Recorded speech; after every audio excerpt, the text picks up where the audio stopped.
Donald Trump, How the Media Created the President. On September 30, 2016, the San Diego Union-Tribune made history. For the first time in its 148-year history, it endorsed a Democrat candidate, Hillary Clinton. It was also a first in 143 years for the Detroit News, 126 years for the Arizona Republic. Donald J. Trump was not popular with America's newspapers. Of the 100 top circulation print newspapers, 2 endorsed him. More than 200 newspapers supported Clinton, while Trump received the backing of fewer than 20. And even some of this support was half-hearted, to say the least. The best the Fort Wayne News-Sentinel could come up with was "Thank God for Mike Pence." The Washington Times declared Trump imperfect and acknowledged his vulgarity and coarseness. What they did like was the fact that he had all the right enemies: the pundits, the social scientists, the Beltway insiders, the academics and the rightus-mongers of failed policies. His image, they felt, was being painted by a one-party media. Trump's victory, then, was a brutal kick in the teeth for those loathed pundits, insiders and rightus-mongers. But it was also a humiliation for the thousands of journalists who had spent months trying to warn the public about Donald J. Trump. This was one almighty, two-fingered salute to much of the mainstream media. 1. The failure of journalism.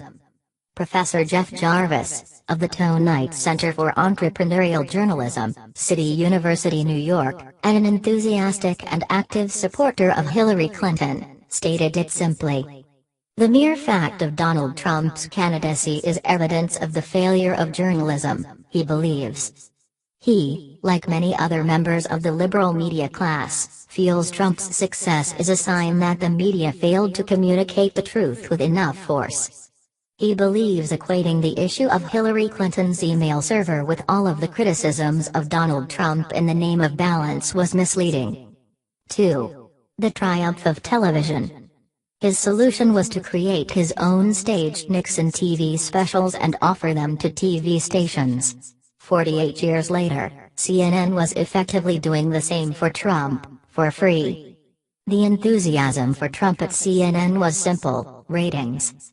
Jeff Zucker, the boss of CNN, is also the man who employed him to present The Apprentice when he worked at NBC. Zucker, perhaps more than anyone else, turned Trump into a TV star. Trump's repeated denunciations of CNN following a documentary he felt was deeply flawed rather overlooks the success of their relationship. Trump brought CNN ratings in a tough TV market, and he got exposure in return. No one knew what he was going to say, so the cameras were never going to cut away.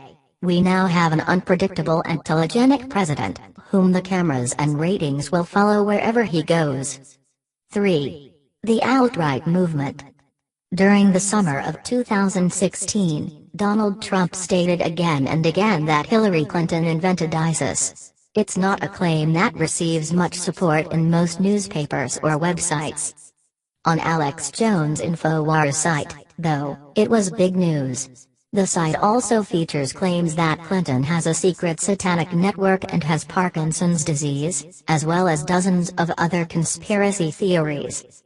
Analyze Trump's speeches and there are references to dozens of stories that are dismissed by most mainstream media but have enthusiastic support in the growing world of alternative news sources.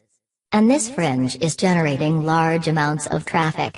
The online analytics company Tubular Insights identified in the middle of the campaign that when it came to online news, the site creating videos that were generating the greatest levels of engagement, likes, shares etc., was InfoWars. 4. Share of voice. In the midst of the election campaign, the social media analysts Impact Social studied posts on Twitter and other social media platforms in Florida. Once they'd stripped out the pundits, journalists and the rest of the chattering classes, they saw Trump was well ahead of Clinton when it came to positive comments. This ran counter to the polls, which were giving Clinton a small lead. Pollsters would dismiss social media as a self-selecting group that doesn't reflect the whole voting population. but it does perhaps give a clue to the emotional impact of a candidate. Trump was giving people more to talk about and saying it in a way that resonated. When it came to share a voice online, he was winning. The need for headlines that bring clicks and stories that get shared has changed everything. Dull, balanced articles, like this one, don't provoke fury, laughter or much in the way of emotion. Trump was simply more entertaining and generating more passion. In a news environment moving from a world of subscriptions and long-term appointments to the vagaries of clicks, friends' recommendations and Facebook news streams, that makes him the winner.